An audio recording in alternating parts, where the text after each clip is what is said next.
Hey everybody, Dave Puts here from JKP Holdings. Alongside me, Nathan Turner. Nathan, how are you doing, my man? I'm doing very well. How about you? Good, man. Hopefully things are going well in Canada. US with this whole coronavirus is getting a little nuts, to say Yeah, the least. How's Canada been treating you? interesting. We just this week they just announced for the province of Quebec, starting tomorrow, they're instituting a curfew. So Whoa. nobody's allowed out between 8 p.m. and 5 a.m. unless you're going to work or coming home from work or walking a Oh, dog. wow. But yeah, they're I personally it doesn't affect me. I don't go anywhere anyway, but Sure. I can understand how some people are a little upset. Yeah, that's tough, man. Yeah. So interesting enough, down here we're getting more cases, more things are going crazy for us, but I think that um, it's wintertime. These kind of things happen. Yeah. Yeah. Um, Nothing really changes every winter. Things get nasty, but it is what it is. So Yeah. this goes into, I think that for us, our whole world with all this coronavirus affects our business as well, and we're going to get into that in a short while. Yeah. But you know, because things are shut down and unknown, I think people get lost and stuff. But before we get jump in here, I wanted to Yeah. share with everyone.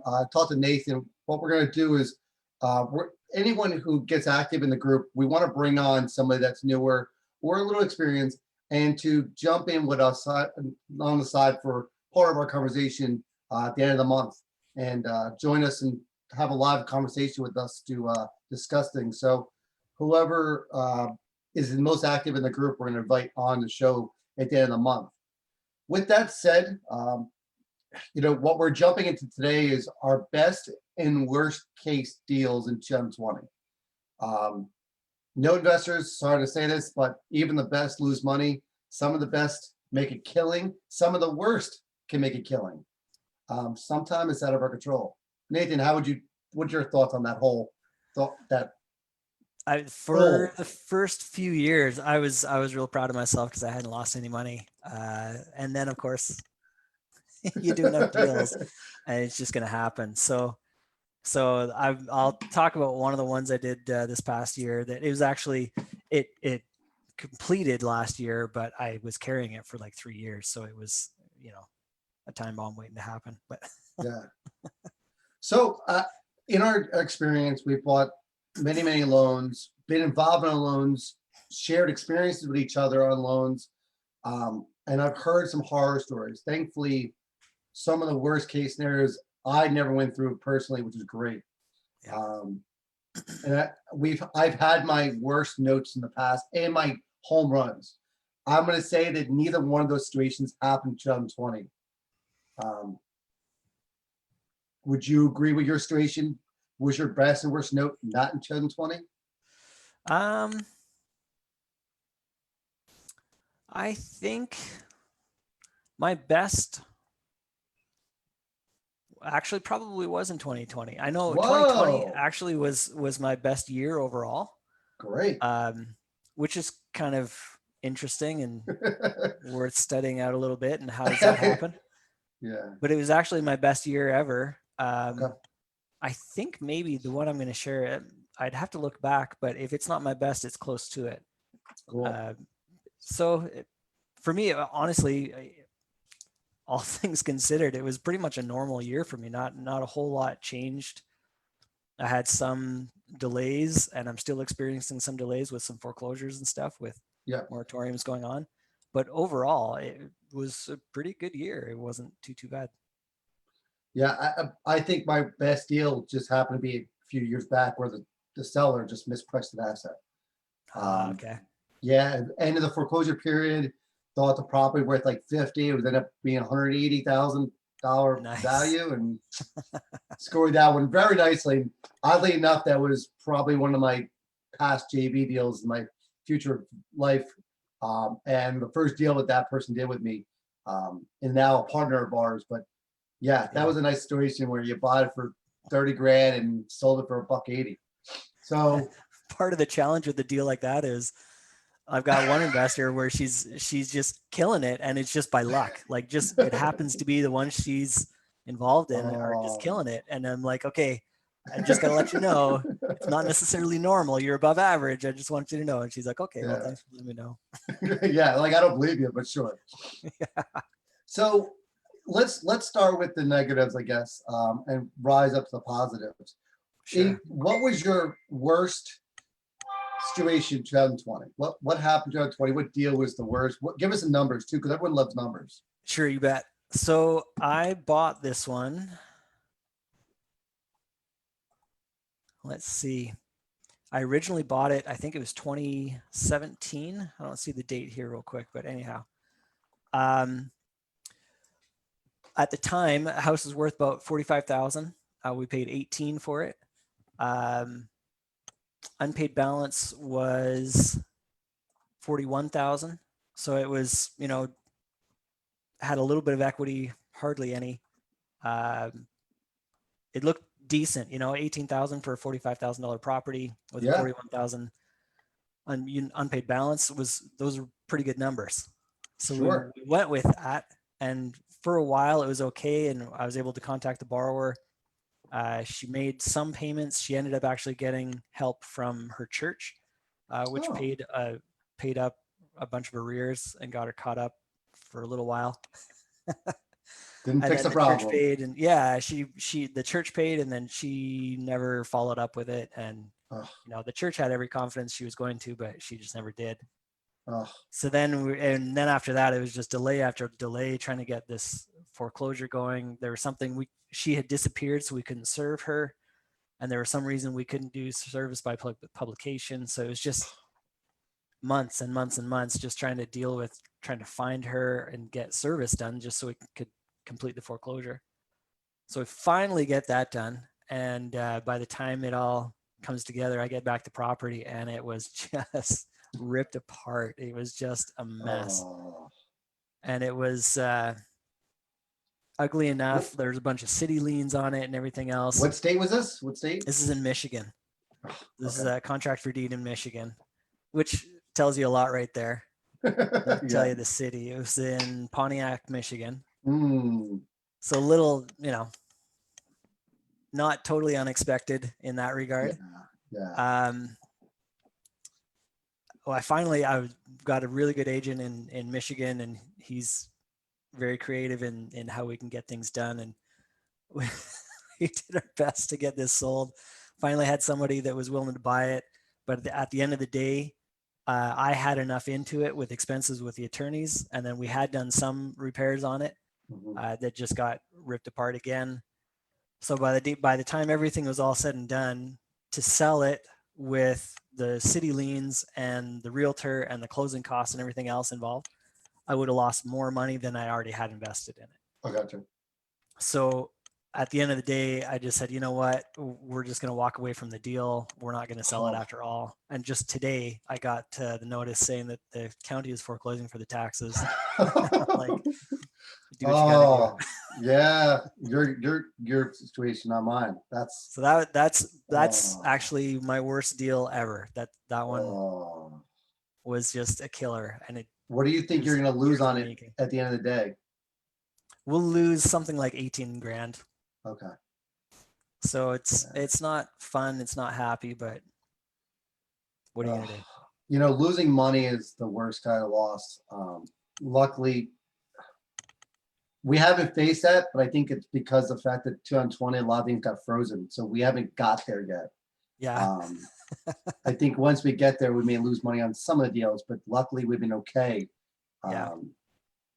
So our worst deal this year is based around the fact that we've had multiple loans go through the process, and we didn't even start foreclosure. They just flipped over to a BK, and the BK is just sitting and sitting. And they finally processed the BK, and then they default on it. And then you go through the trustee will file for hearing, and then the trustee will have the hearing, and it gets postponed. Right. We just had one postponed for the third time for February 2nd, I think it is now. Yeah. They're just default, they're just postponing every chance they have. So these loans are sitting there, not collecting any kind of cash flow. Yeah. I could try selling it, but to me, the deal's still, the numbers are still really good on it. We bought Okay. a bunch of loans in a pool that was awesome situation. And we think eventually this will perform. I think they're just trying to get rid of all that stuff.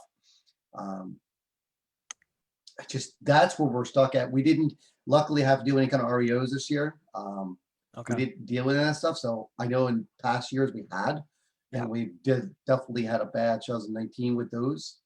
But yeah, we don't know what the interior is like. That's the tough part. So do you deal with a lot of BKs? We have more recently. I like them for the most part, generally speaking, Yeah. because usually it's a help.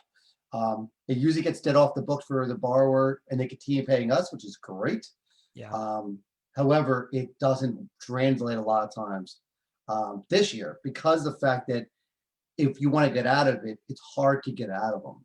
Yes. I mean, I could file for motion relief, but I don't even know if that's going to be heard and contracted in. I don't know. Yeah. And then I, as much as possible, I stay away from BKs just for the time factor. Because if and when it does default, then you've got to do a motion for summary judgment or a motion for relief. And then, that whole process has to take place before you can even start a foreclosure. Yes. So it adds a good 2-3 months just in that portion alone. And it drives me nuts. Yeah. Yeah. So interesting enough, these BK deals can be a slam dunk. Most people don't know is that typically they're paying their normal payment and their arrears separately. And Right. sometimes it's both the trustee, sometimes they're not. We have a deal where they've been paying the mortgage payment since forever, and they stopped paying their arrears in April. The BK part of it. And that's one of the loans that we've been sitting on trying to get action on since April. Mhm. Luckily, it's not the big part of the P&I. It's just the icing on the cake for us, which is why BK in most parts good because you get the P&I time plus the arrears over time. So let me ask you, how do you evaluate a good BK versus a bad one? So usually typically is I look for a BK that's been in BK before. That's one of the trigger points for me. It's like, okay, has this borrower filed before and been just, discharged for whatever reason and moved back on and got back onto it. Those who go to file, a 13 and move into a 7, that kind of scares me because there's lack of income. And for me, I think that BK has to do with what else is on the books for that person. So if they're overloaded with stuff, there's a reason to defaulting, but if they're trying to make payments and everything and their income doesn't support it, I just worry about that. How about yourself? Right.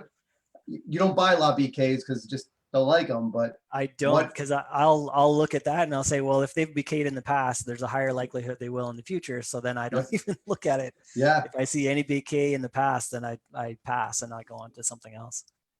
It's similar to me for CFDs. I just don't like them because they're just tough. Sure. Right. Yeah. And so much of that's part of, why we can hang out and we can not compete with each other is because a lot of it is just preference. Yeah. Yes. I don't like BKs. You don't like CFDs. Perfect. Yeah. We can just wash each other's hands on deals. And we have shared pools and stuff like that together. Yeah. So, did you have any kind of modifications forced by the government? Any kind of those kind of where you had to modify them? Nothing that was forced. I had, I think, 2 borrowers that requested COVID relief earlier this year. Okay. And the one was like in March or April. I think it was April and May. And then sure enough, he picked back up in June. He was back to work, construction guy, and he's back in and he's fine. I actually just recently sold the loan as a performer. Oh, awesome. He was a good guy. I knew he was the kind of guy that he's going to pull through just because of past performance and conversations I'd had with him. I get a feeling he's not the guy that's just going to walk away but he owned up to it and took it like a man and did what he needed to do. So that's cool. Nice. And then I had one other,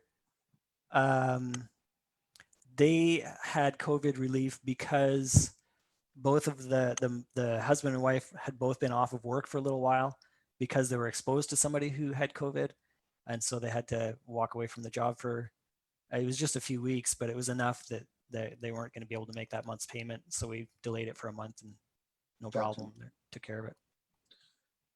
We didn't have any forced upon us. We had a few that were already in mod forbearing for about a year.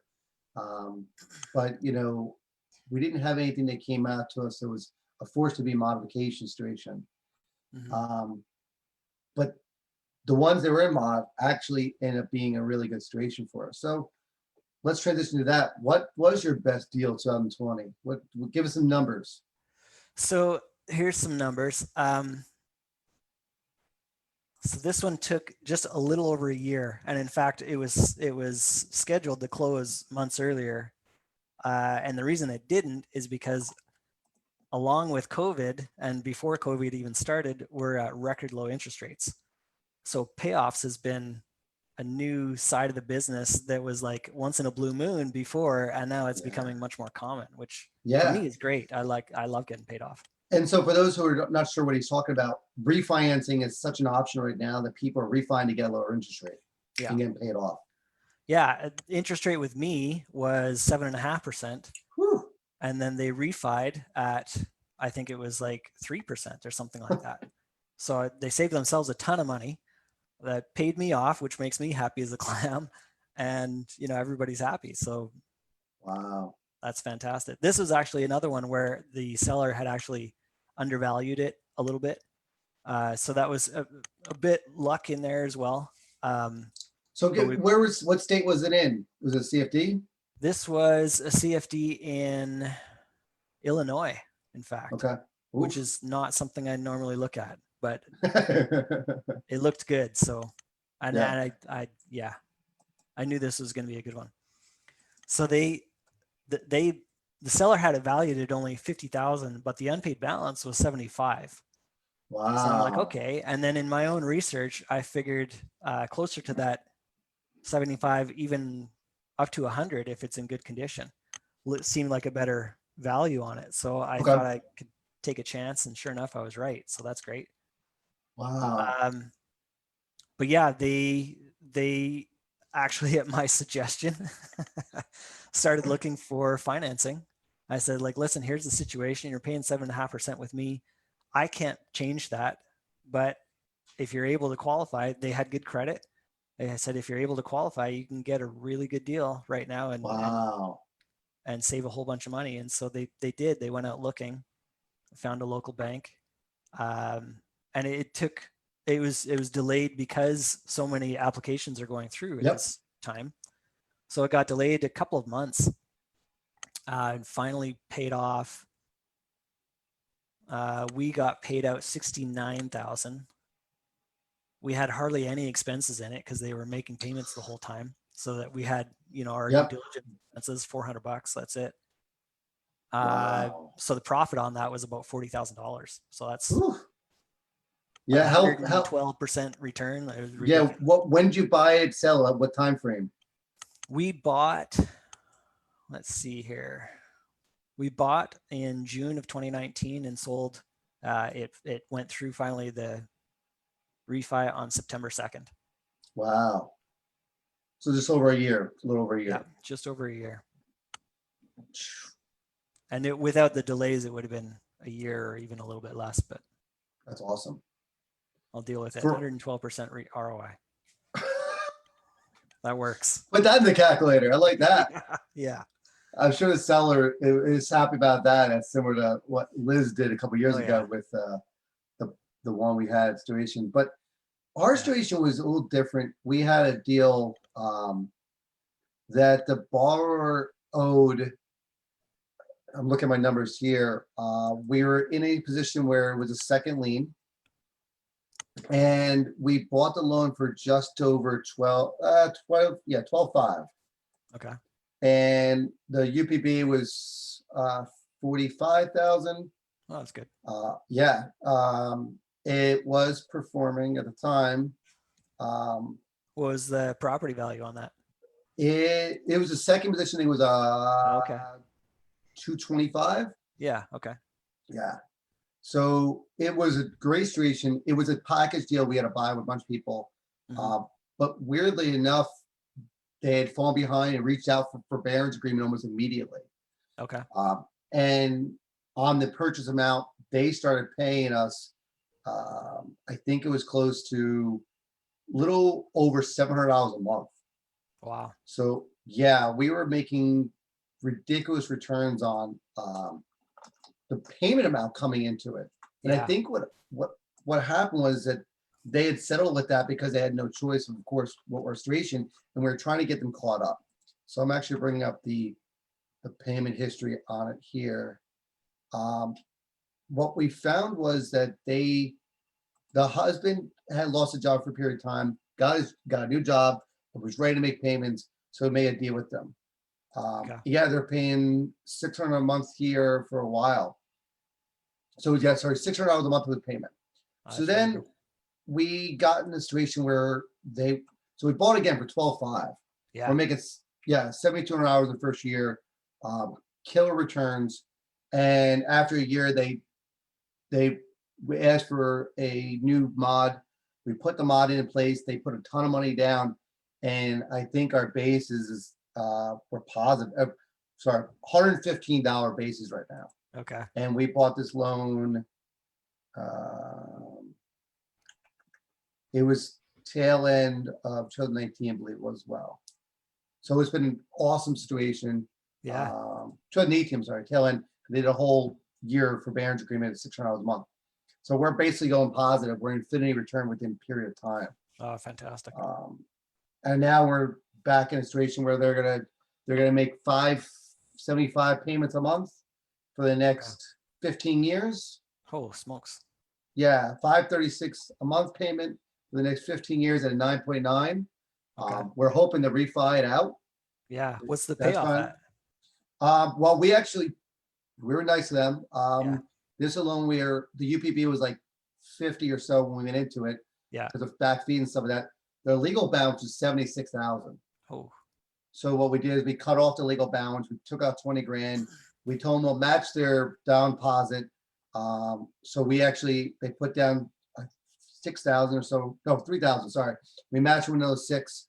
So we did 3 and 3 mhm. plus 20,000. So they're back to like $50,000. We just signed at the end of December. And they're making a 536 payment for the next whatever period of time. And as of this month's payment, which I'm sure we'll get shortly, will be in infinity return. And Yeah. it's one of the loans we're holding on to. It's a great second. Yeah. That's Um, great. I mean, our IRRs can't be calculated anymore, Right. but the ROI right now is ridiculous right now. Oh, that's great. Where's this one Yeah. located? Let's see where it's actually at. It's in Birmingham. Oh, yeah. Okay. Yep. Yeah. Birmingham, Alabama. We bought this in a package of 3. This one was Okay. that we bought alongside of another note. And for those who are watching, I was telling Nathan offline, we bought a loan in PA, actually package was this one, and I lost the assignment. Hopefully the seller's not listening in on this, but we actually went back to, actually my custodio provider lost the assignment the first time. Said he mailed it to this county, never found it. I got another one written up. I had lost it. Oh, no. Yeah, luckily in filing papers this year, I thought I shredded it last year with my kids. Yeah. Luckily, found it, got it recorded, and good to do. That one's we only bought for $2,200. Yeah. So we're already in the positive that one. That was a performing one, but the balance of UPB is almost nothing now. I think it's like it was 11,000 to start with. I think we're down to 20 $2,200 Okay. or so. Yeah, UPB. I don't have it on this sheet here, but we're down pretty far on the current UPB on it. Probably 8 or so and change. So we'll Yeah. be collecting that for a good period of time, which is nice. So Yeah. Oh, that's um, cool. great returns, 30, 40, 50%. And Yeah. then the ones that are standstill is just kind of accumulating. Yeah. Sucks when they're standstill because they're not good or bad returns, just what they are. And it's hard to sell a standstill loan. It just, Yeah. someone wants to see some action. But I do think that from our point of view, people are selling loans in standstill because they're just tired of waiting. Yep. Yeah. Yeah. And so if you can wait, then Yes. great, what a great opportunity. Hmm. But in a lot of cases, I like in a lot of my review over the last few years, just looking at the difference time makes for my model, just the way that I do things, because I'm always reselling whatever I'm buying. So either I take it back as an REO and sell it, or I get it performing and then sell it. But in either case, the time is a huge factor. So the faster I can do anything, the bigger my return is going to be. The IRR is Yeah. significantly better. Yeah. And we've had some questions recently about, someone brought up why Jersey loans, hitting, and I think it comes to with this ration. What's your thoughts on why, like, New Jersey loans or Ohio loans are selling? There's so many people selling them. Back when we got started, Ohio was everywhere because there was so many Ohio loans. It was There's tons of 50% tape. What would be a good reason why someone would be selling New Jersey loans right now? What do you think? I think it goes back to that they're standstill, and they're either standstill or there's a long road ahead. Same with New York loans. Yep. It's a long road. So if you can hunker down and settle in, then great. But and for most people, they're kind of restarting it. That's one thing that I think people don't realize, that if I'm going to start over now, I'm in a good situation where I will be able to wait another 6 months because I just started. Right. Right. And I think most people don't realize that just because you're standstill, the person buying it is not started at all. Right. Yeah. And then on top of that, the other thing to factor in and all that is your cost of capital. So if it's your own money and it's not costing you anything just to hold on to it, sure. Opportunity cost is all your, the only downside. Or whatever your cost of capital at that time is. There's time cost of holding it for everything else, but there's also that cost of, if you have a cost of capital that you're borrowing money, or if you're using OPM, that cost comes into play. We were just dealing with a loan with another investor we're trying to buy, and the paper was really bad. Okay. It was a flawed registration, and there was some issues with it. And we went back to him, honestly, told him what was going on, and it would probably a 2-year foreclosure if the judgment doesn't work. And at that point, our cost capital is what matters, and time. There's servicing fees, there are property tax. It could go through because there is a judgment on file, but it's just don't know. Yeah. Those are tough. Yeah. With 2021 coming about, in a lot of these standstills, are you reaching out to your borrowers directly that often? I actually do a lot of my own loss mit, so Mhm. I'm usually in contact with my borrowers anyway. Okay. So there's no real additional communication, not any more than usual. Okay. But I stay in pretty close contact with all of them. I've got one, actually, I sold the loan here just last month, and he called me earlier, and I think he's just wanted to make sure he's set up correctly with the new servicer, which is fine. And I don't mind spending a few minutes with him. Yeah. How often do you call these borrowers? It depends. If they're paying well, not often. Yeah. Less than once a month, maybe once every other month or something like that. The ones that there's other ones where I get it. They're in paycheck to paycheck kind of a situation, so I'll call them, the end of the month and say, so what day do you want me to take out your payment next month? And we'll set it up right then and there. And they'll say, okay, well, the second Friday is when I get paid, or whatever it happens to be, and we'll set it up for then. And so it depends. When that happens, how are you organizing that with the servicer to get the payment directed out at that certain date and time? That's a different one too, because I've got a couple of rentals, I've got a couple of lease options. So those ones I'm just collecting myself. Gotcha. If it's with the servicer, then I'll make the servicer aware and say, okay, so they're making a payment on the 27th of this month. Just FYI, keep your eyes peeled, kind of thing. And you ACH in them? Are you making direct payments? ACH. So, yeah, Yeah, ACH. yeah. And for me, that's probably, I love ACH. Borrowers sometimes hate it. Yeah. But I think that's the best way for us to go. So moving forward in the first quarter of 2021, are you reaching out to any of the sellers and saying, hey, what do you got for sale? Or what are you seeing right now? I actually just got a couple of tapes here this week that look pretty decent. All in all, I think there's some that's for sale, and then I think there's a lot that's kind of on the sidelines for the time being. But I certainly expect to see a bunch coming down the pipe. It's the COVID related loans. I don't think we're going to see till the end of this year at the earliest. Okay. And then, moving into next year, just the forbearances are just getting stretched out and stretched out and stretched out. So the longer that happens, then the longer it's going to take for those to get around to us. I'm hoping that with they're all coming. these standstills, the sellers are starting to pushing the numbers around and say, listen, I can't hold this any longer. They don't want to do the waiting game. We're going to make our rounds, our phone calls, to more of our sellers. As tapes kind of dwindled off, we're going to try revamping back up and say, listen, what do you got on your plate that's in standstill? Let us bring some new energy into it. And we have some good connection with some good attorneys. And we're going to probably reach back out and say, listen, do you have another angle here? Do we have a creative method of doing this? And we have some non-traditional attorneys who are that can do nationwide analysis and say, listen, we could try this, or we could go federal, or we can do this angle, which is helpful. But we're going to be reaching out to a lot of our sellers in the coming about a week or two and just prepping them. Hey, listen, beginning of the year, we're ready to rock and roll. Here's what's going to go on. But that's what we're doing. I mean, we're hoping that we're going to get more activity. We're also going to explore seller finance a little bit this year. We're going to do hopefully a webinar on that to see what people who are buying seller finance, which is a different world than we're in, and see how they're going about finding them, what the conversion rate is.